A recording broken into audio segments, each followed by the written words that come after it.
Assalamualaikum warahmatullahi wabarakatuh. Hamdan wa salaman amma ba'du. Allahumma sholli ala Muhammad wa ala ali Muhammad. Rabbi syrah li sadri wa yassir li amri wahlul 'uqdatam min lisani yafqahu qawli. Rabbana la ilma lana illa ma 'allamtana innaka antal alimul hakim. Saudaraku sekalian, dimanapun kita berada, semoga kita semua selalu dalam kesehatan baik jasmani maupun rohani, selalu dalam lindungan Allah Subhanahu wa Ta'ala.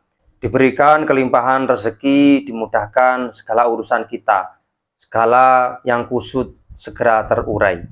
Pada kesempatan kali ini, saya akan membagikan doa atau zikir, yaitu kalimat laqad ja'akum rasulun min anfusikum azizun 'alaihi ma 'anittum harisun 'alaikum bil mu'minina raufur rahim.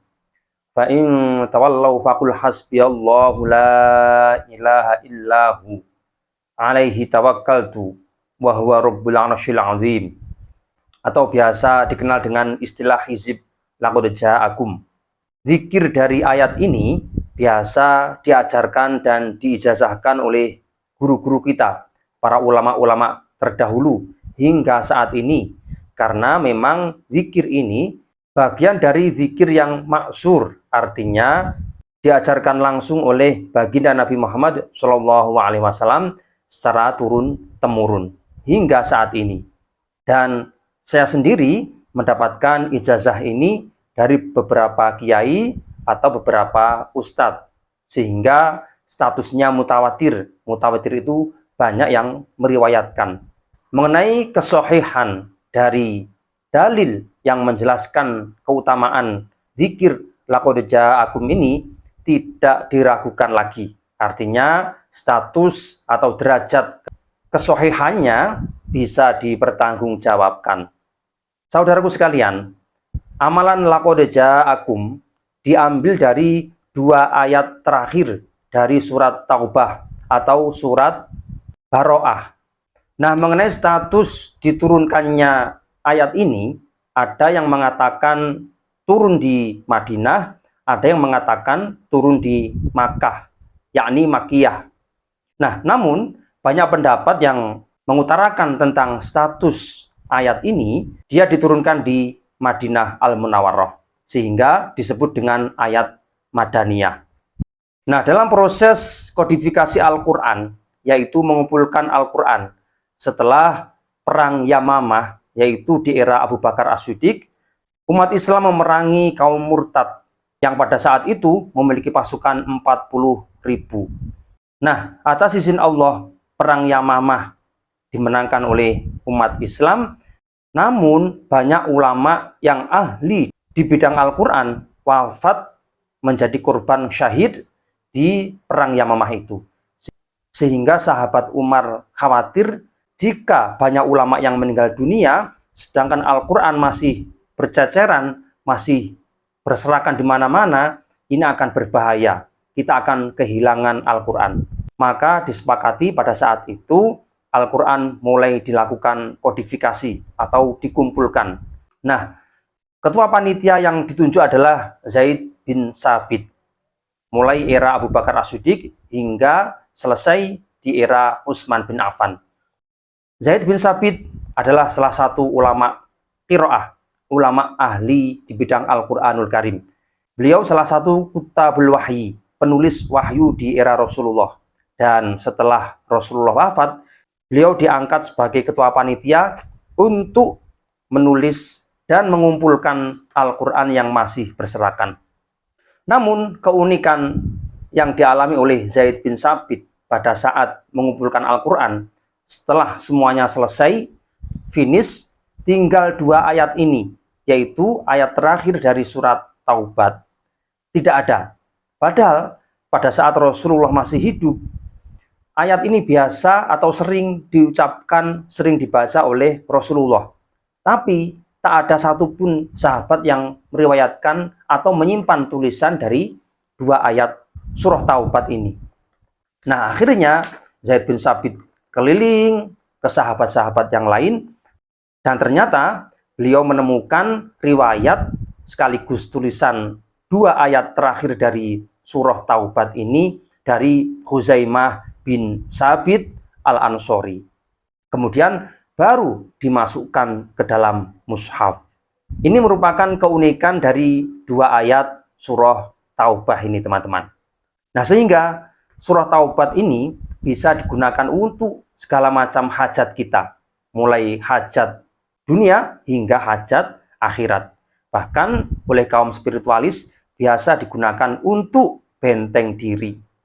Nah, kemudian untuk keutamaan mengamalkan dua ayat dari surah Taubat ini, ada salah satu hadis yang diriwayatkan oleh Abu Dawud dan ulama-ulama yang lain yang berbunyi, barang siapa yang mengucapkan zikir ini di waktu subuh dan sore hari sebanyak 7 kali, maka Allah Subhanahu wa Ta'ala akan memberi kecukupan bagi kepentingan dunia dan akhirat.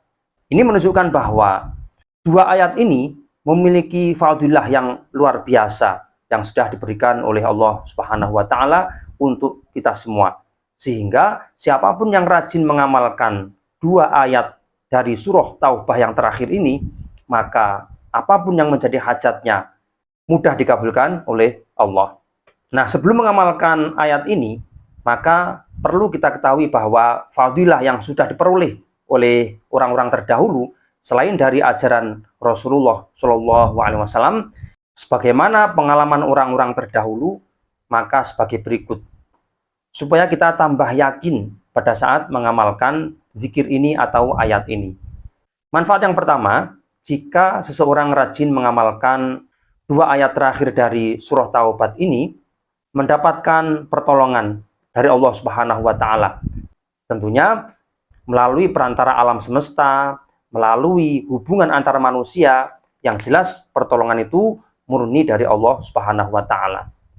Kemudian yang kedua, jika seseorang rajin mengamalkan laqad ja'akum ila akhirih, dia akan mendapatkan kemudahan dalam berbagai hal.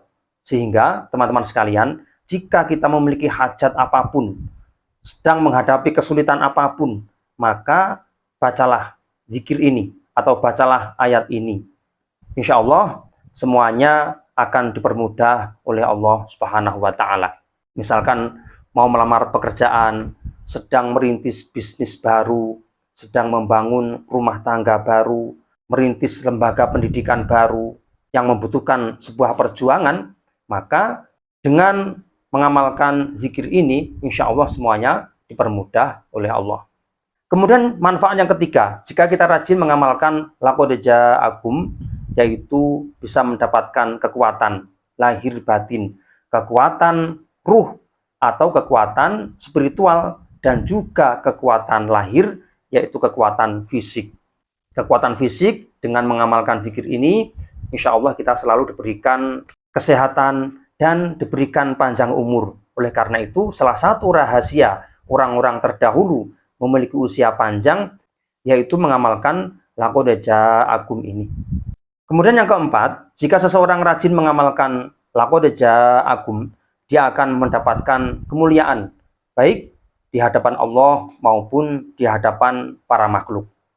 Kemuliaan ini relevan dengan waktu dan tempat. Artinya tidak selalu berupa jabatan struktural, tapi juga lebih dari itu. Kemuliaan yang bersifat umum dan bersifat lebih tinggi.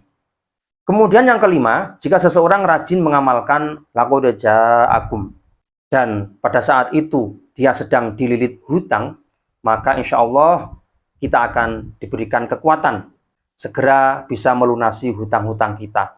Dan ini perlu teman-teman, banyak di antara kita yang terlilit hutang dan bingung harus seperti apa, maka jalur langit ini harus kita kuatkan, yaitu membaca zikir laqad ja'akum dan berdoa kepada Allah, ya Allah, segeralah lunasi hutang-hutangku.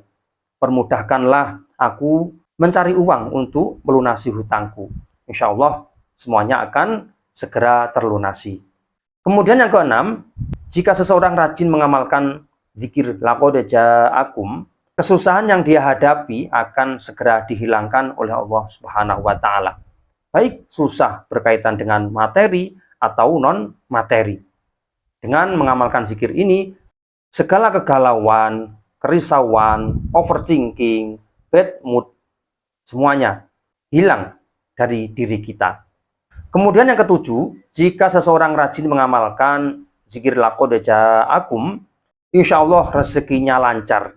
Rezekinya dimudahkan oleh Allah Subhanahu wa Ta'ala dari berbagai arah, kanan, kiri, depan, belakang, atas, bawah, semuanya berbentuk rezeki yang datang untuk kita semua. Oleh karena itu, tak usah risau, tak usah galau tentang rezeki. Perbanyak zikir ini, maka alam semesta akan merespon dan doa kita akan diantarkan kepada Allah Subhanahu wa Ta'ala lalu dikabulkan.